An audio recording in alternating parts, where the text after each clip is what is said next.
안녕하세요. 신상중학교 여러분. 자, 이번 시간부터는 새로운 단원에 들어가요. 두 번째 단원, 전기와 자기라는 단원이고요.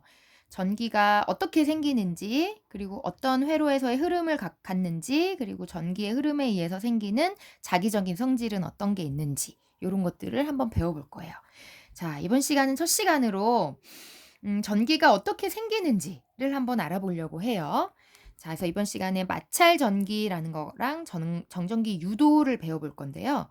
일단 정전기라고 하면 정지돼 있는 전기라고 생각하면 될 것 같아요. 그러니까 회로 같은 걸 통해서 흐르지 않는 멈춰 있는 전기를 정전기라고 해요. 자, 그리고 앞으로 우리가 많이 듣게 될 단어를 한번 소개해 볼게요.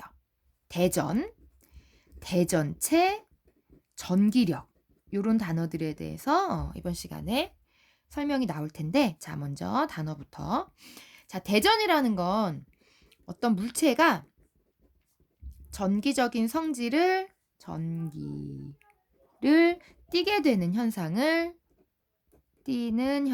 대전이라고 해요. 그래서 어떤 물체가 대전되었다라고 말하고, 그렇게 대전된 물체를 대전체라고 해요.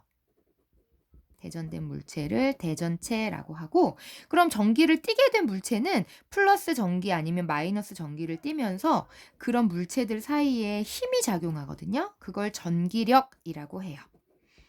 자, 그런데 전기력의 종류는 두 가지가 있어요.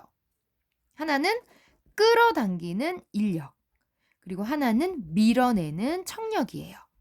그래서 인력이라는 거는 끌어당길 때는 다른 전기 경우, 그러니까 플러스랑 마이너스 사이에 서로 끌어당기고요. 청력인 경우에는 같은 전기일 때 서로 밀어내는 성질을 가져요.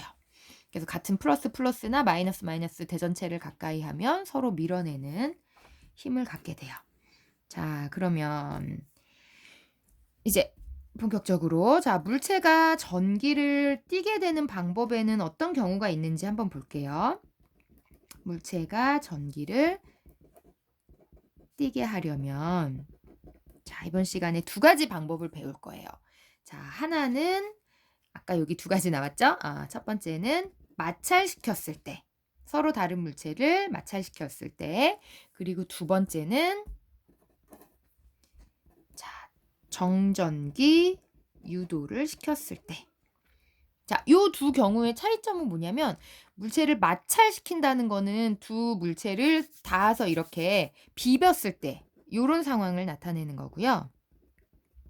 정전기 유도가 일어나는 상황은 전기를 띠고 있는 물체를 닿지는 않고 가까이 가져갔을 때, 이때 나타나는 현상이에요. 이 차이점 이렇게 기억하고요. 자, 그럼 하나씩 볼게요. 자, 마찰을 시키면 어떤 일이 일어나냐면, 두 물체를 마찰시킬 때, 자, 여기에 어떤 플라스틱 막대라고 할게요. 플라스틱 막대에다가 얘는 털가죽이에요. 털가죽을 막 비벼요. 그러면 우리가 지난 단원에서 배웠듯이 모든 물체는 원자로 되어 있죠. 플라스틱도 원자로 되어 있고, 그 말은 원자핵과 전자로 이루어졌다는 거겠죠. 자, 편의상 선생님이 전자는 하나씩만 그릴게요. 털가죽도 마찬가지로 전자로 되어 있어요. 이렇게. 원자로 되어 있어요. 자, 똑같이 3개씩만 그려볼게요. 자, 지금은 플러스 마이너스 개수가 똑같아서 둘 다 전기를 띠고 있지 않아요. 자, 근데 털가죽하고 플라스틱을 서로 이렇게 막 문지르면 어떤 일이 일어나냐면, 원자 핵은 움직이지 못하지만 전자들은 움직일 수 있잖아요. 이 전자가 한쪽에서 다른 쪽으로 이동하게 돼요. 근데 어디에서 어디로 이동하냐면, 털가죽에서 플라스틱 막대로 이동하게 돼요. 비볐을 때. 자, 그러면 반대로는 안 가나요? 하고 궁금할 수 있는데, 이 물체마다 전자를 끌어당기는 힘이 서로 달라서 털가죽 같은 경우는 전자를 끌어당기는 힘이 아주 약해요. 그래서 웬만하면 다른 애하고 비비면 거의 그냥 대부분 전자를 주는 쪽이고요. 플라스틱은 전자를 가져오는 쪽이에요. 자, 이것도 한번 정리해 볼까요? 자, 물체마다 전자를 끌어당기는 힘이 달라요. 달라요. 그래서 이후 경우에는 털가죽보다 플라스틱이 전자를 끌어당기는 힘이 세서 전자가 항상 털가죽에서 플라스틱으로 이동을 해요.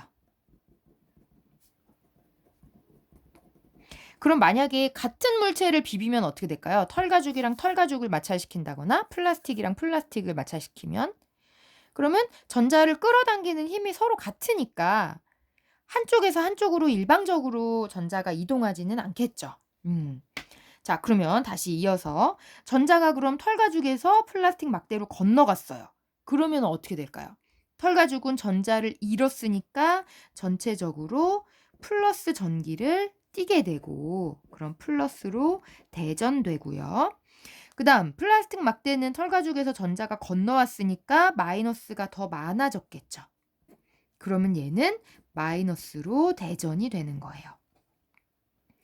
그러면은 이 플라스틱이랑 털가죽이 서로 지금 전기의 종류가 달라졌죠. 자, 요러면 어떤 일이 일어나요?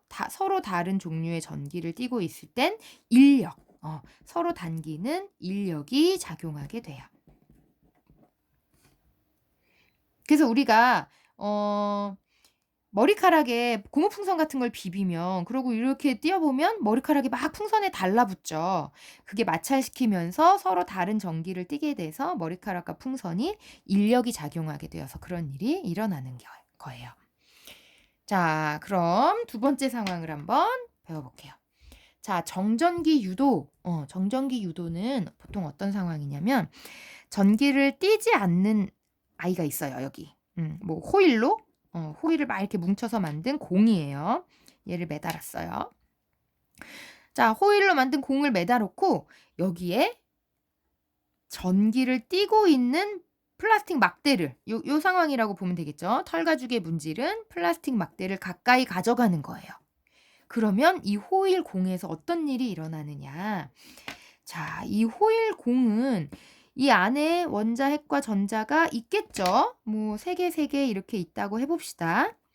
자, 그런데 이 호일이라고 하는 아이는, 얘는 금속이잖아요. 금속의 특징 중에 하나는 다른 물질보다 전자가 자유롭게 이동할 수 있어요.